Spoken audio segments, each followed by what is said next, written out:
Hello guys, good evening, good morning. Kumusta mga idol? Nandito na naman sa Lakwatserong Bisaya at magkukomento na naman tayo sa mga nangyari sa ating lipunan, lalong-lalo na sa politika. Alam nyo guys, matutulog na sana ako. Antok na ako. Pero, nung nakita ko itong mga vloggers ni BBM na pilit pinapaangkin kay BBM yung mga project ng gobyerno, ng mga nagdaang gobyerno nila Pinoy, Pangulong Duterte, kinikredit kay BBM daw yung project na yan. Kita nyo kung paano kayo budulin, kung paano kayo lulin ng kanya mga vloggers. Ito guys, tingnan nyo, ipakita ko. Grabe. Ay, ganda ang bagong Pilipinas, oh. Look, bagong-bago, oh. Look, grabe, ang ganda. Oh, ang ganda ng trend ng ating Pangulong Bongbong Marcos. Oh, BBM lang yan, oh.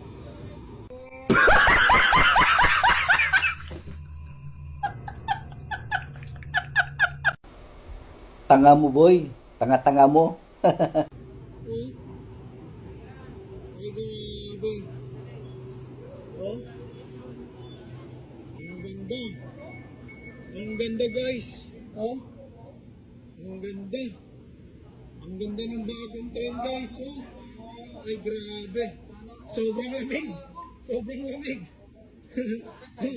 Nasarap dito, eh. Sobrang lamig. Sobrang lamig.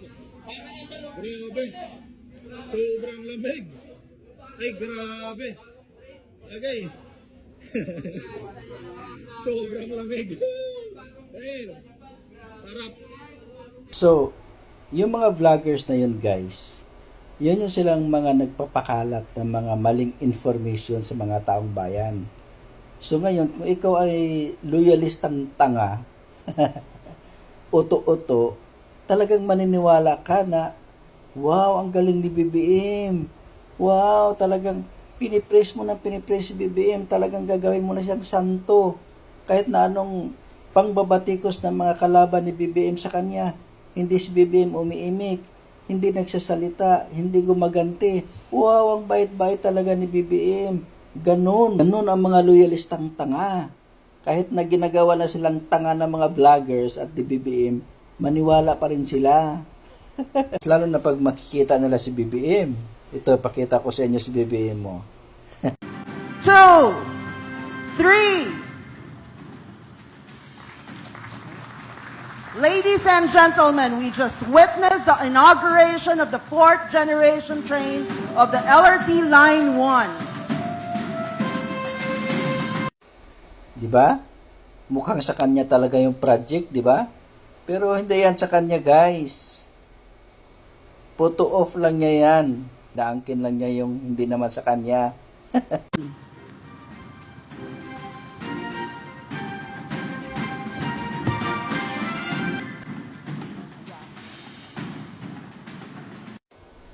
Oh, di ba? Bilib na bilib sila. Talagang love na love nila si BBM kahit na ginagawa na silang tanga. Ito guys, pakita ko sa inyo ang tunay na story dyan. Kung sino ba talaga ang nagsimula, kung kailan siya inumpisahan. Ito guys, pakita. Ang kontrobersyal na linya ng tren papunta sa Cavite na ipinangako ngunit napako nung panahon ni Pangulong Aquino, tinutupad na raw ngayon ng administrasyon ni Duterte. Kung noon ipinangako pa ni dating Pangulong Aquino na magpasagasa siya sa tren, ngayon daw sigurado nang matutupad at matatapos ng kasalukuyang pamahalaan ang naturang proyekto. Yan ang tututukan natin ngayon, ang LRT Cavite Extension na sinisimulan ng itatag ng Build program ng pamahalaan. Buong Pebrero, libo-libong Caviteño ang nakasama natin sa IMO sa talagang nagpakita na nag-uumapaw na suporta sa panawagan natin. Ang tapusin ang lumang sistema na makupad at panay papoging serbisyo sa lahat na kausap. Turo po ng tatay ko sa akin, Pag nagbitaw ka ng salita, mahirap pumadali, kailangan mangyari ito. Pagdating naman ng 2015, hindi lang natin mapapabilis ang biyahe mula Baclaran hanggang Bacoor, kundi madadagdagan din tayo ng tinatayang 250,000 na paserong ang maisasakay kada araw dahil sa LRT Line 1 Cavite Extension.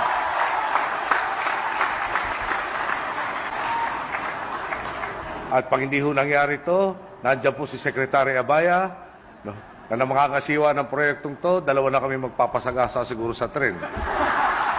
Ito ang binitiwang pangako noon ni dating Pangulong Aquino sa publiko ukol sa planong LRT-1 extension mula Baclaran hanggang Bacoor, Cavite. Pero matapos ang kanyang termino, wala kahit isang release ng tren ang naitayo ng kanyang administrasyon. Ito raw ang tinutupad na ngayon ng administrasyon ni Pangulong Duterte. Ngayong Abril, nakatakdang pasimula ng pamahalaan, partikular na ng Department of Transportation o DOTR, ang 65 billion pesos extension project na linya ng tren mula Baclaran hanggang Cavite na aabot sa mahigit 11 kilometro. Ang pangako natin is tapusin yung mga proyekto, hindi lang yung mga inumpisahan natin, pero pati yung mga inumpisahan na dekada na nakalipas. Siguro hindi alam ng mga publiko, ang LRT-1 Cavite Extension nag-umpisa hindi nung previous administration. Nag-umpisa siya year 2000. Yung LRT extension is 65 billion in total. So ano yan? May part na funded ng private sector, may part na funded ng JICA, yung trains at yung depot.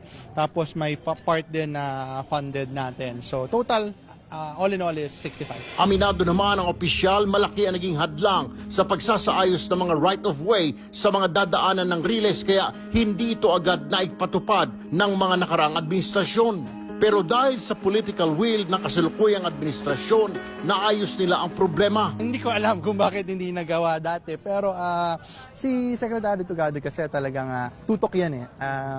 Regular na tutok and talagang gawin lang. Ano naman eh. Alam mo naman kung ano yung dapat gawin, kailangan lang gawin. Isa sa pinakamalaking balakid ng LRT-1 Cavite Extension is yung tinatawag natin na right-of-way acquisition.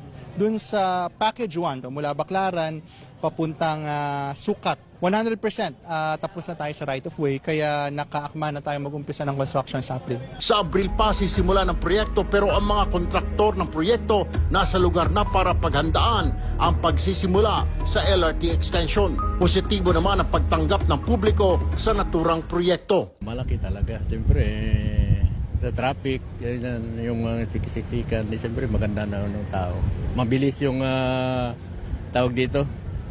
Mabilis yung pagpunta sa opisina, sa mga trabaho. Malaking tulong to sa lugar dito.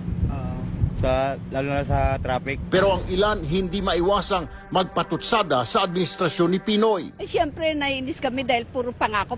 Wala naman siya natupad sa kanyang administrasyon eh, di ba? O.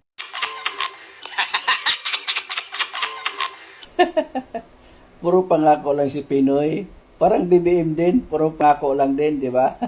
Ngayon lang matutupad kay Duterte, di ba? Hit naman ng DOTR, hindi na nila kailangang mangako na magpapasagasa sila sa tren para makumpleto ang proyekto. Tatapusin natin yun.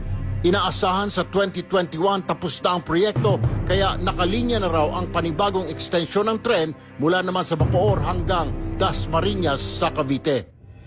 Bago bumaba sa pwesto si Pangulong Duterte sa 2022, sigurado na raw na mapapakinabangan ng publiko, partikular mga taga Cavite ang naturang LRT extension sa kanilang lalawigan. Babayan, pasalamatan natin si President Duterte sa kanyang strong government.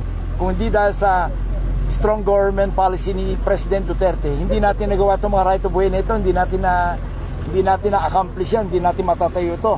Babayan, Dumating na sa bansa ang dalawang bagong tren ng LRT-1. Sila po ay PWD friendly na, eco-friendly pa. Gawa sa Spain pero ginamitan ng teknolohiya ng Japan sa tulong ng pondo mula sa JICA. Mas moderno na, PWD-friendly pa raw ang 4th generation ng mga LRV o light rail vehicles. Ang pinakamalaking bentahe ng mga bagong tren ng LRT-1 ang pagiging environment-friendly. Yun ang totoo. Saan ang ambag ni BBM doon? Wala siyang ambag doon, di ba? Puro lang siya pa-picture. Di ba? Inaangkin niya yung mga project na hindi naman sa kanya. Mga bangag talaga to, mga loyalista to. Ibang tao ang nagtanim, nag-harvest, siya ang lumamon, si BBM. Alright guys, thank you so much for watching. Hanggang dito na lang ako. Maraming salamat. Good night. Bye-bye.